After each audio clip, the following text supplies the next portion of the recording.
Vous posez-vous la question de savoir pourquoi vous êtes victime des paroles et ou actes des humains qui arrivent à vous déchirer le cœur? Voulez-vous savoir pourquoi les gens se donnent à vous blesser le cœur avec leurs actes et ou leurs paroles?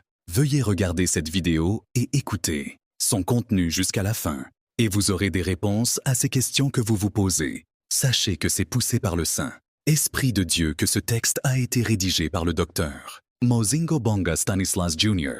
et il a tenu à en faire une vidéo et la publier pour partager son expérience avec Dieu afin d'édifier quiconque faisant partie de l'Église ou de la famille de Dieu à travers le monde. Nous vous rappelons aussi que sur notre chaîne, nous partageons des enseignements sur la parole de Dieu et des leçons de vie. Merci de vous abonner à notre chaîne, d'aimer, commenter et partager nos vidéos pour apporter votre soutien à la chaîne. Merci de le faire. Alors, entrons maintenant dans le vif du sujet. En vous, vous vous posez moult questions allant dans le sens de chercher à savoir pourquoi les gens se donnent à vous blesser ou à vous déchirer le cœur avec leurs actes et ou leurs paroles.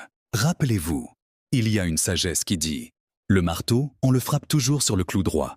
Les clous tordus ou en mauvais état, on les laisse généralement tranquilles. Retenez que dans ce monde, tous sommes des créatures de Dieu, mais tous ne sommes pas nécessairement enfants de Dieu. Car pour être enfant de Dieu, Dieu donne sa condition sine qua non, celle de se séparer des ténèbres ou des impuretés, l'iniquité, l'idolâtrie, etc.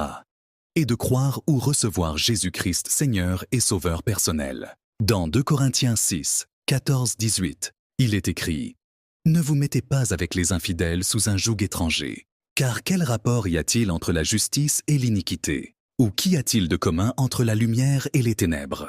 Quel accord y a-t-il entre Christ et Bélial? Ou quelle part a le fidèle avec l'infidèle? Quel rapport y a-t-il entre le temple de Dieu et les idoles? Car nous sommes le temple du Dieu vivant.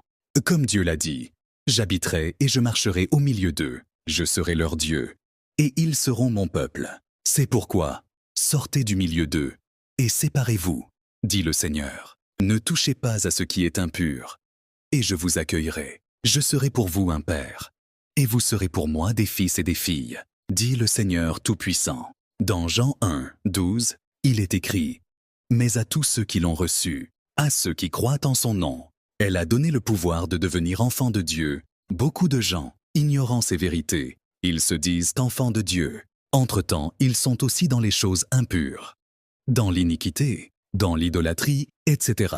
Et ils ne se rendent pas compte qu'ils sont en réalité dans le camp du diable et non de Dieu. Ainsi, ces gens, parce qu'ils sont dans le camp du diable, ce monde les aime et les laisse généralement tranquilles.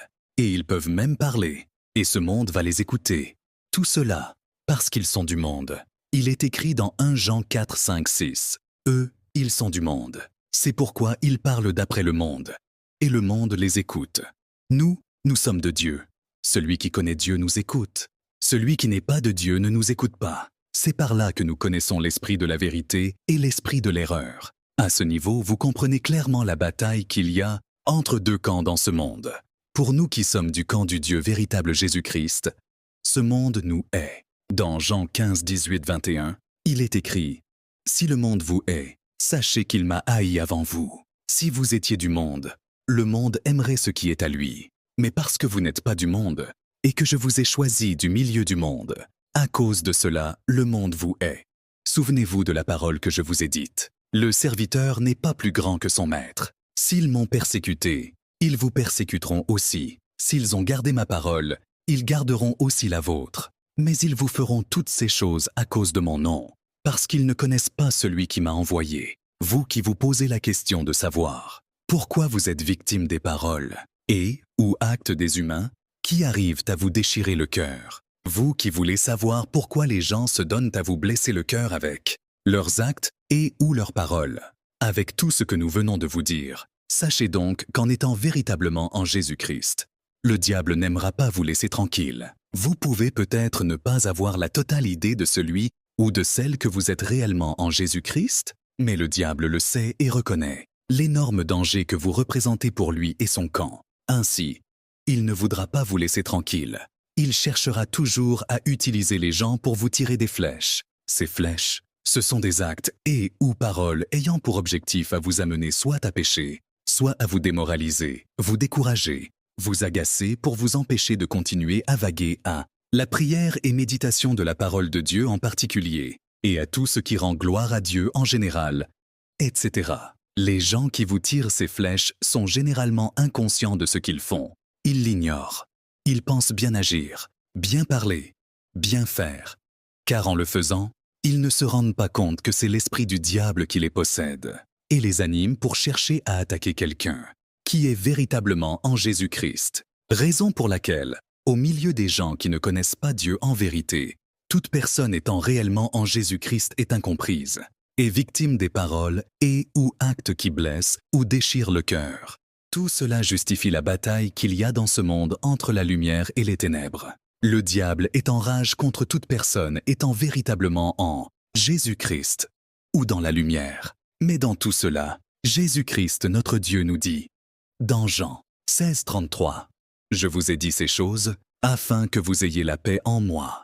Vous aurez des tribulations dans le monde, mais prenez courage, j'ai vaincu le monde. » Dans Romains 8:33-39, il est écrit, « Qui accusera les élus de Dieu? C'est Dieu qui justifie. Qui les condamnera? Christ est mort. Bien plus, il est ressuscité.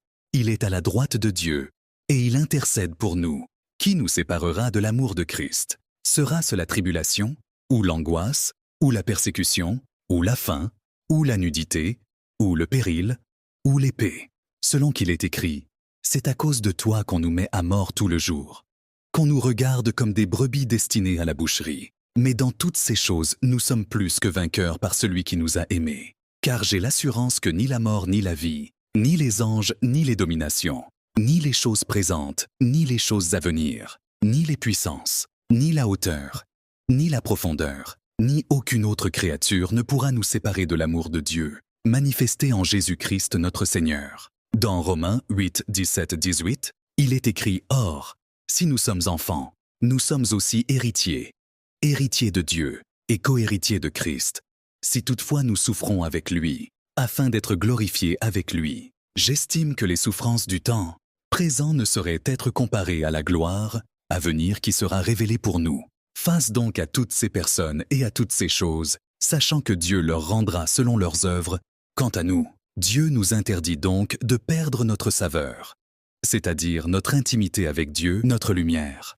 Car nous sommes le sel de la terre, la lumière du monde. Dieu nous recommande plutôt de répondre à toutes ces personnes et à toutes ces choses par l'amour. S'aimons toujours l'amour et que notre lumière luise toujours. Dans Matthieu 5:11-16, il est écrit « Heureux serez-vous lorsqu'on vous outragera, qu'on vous persécutera et qu'on dira faussement de vous toutes sortes de mal à cause de moi. Réjouissez-vous et soyez dans l'allégresse, parce que votre récompense sera grande dans les cieux.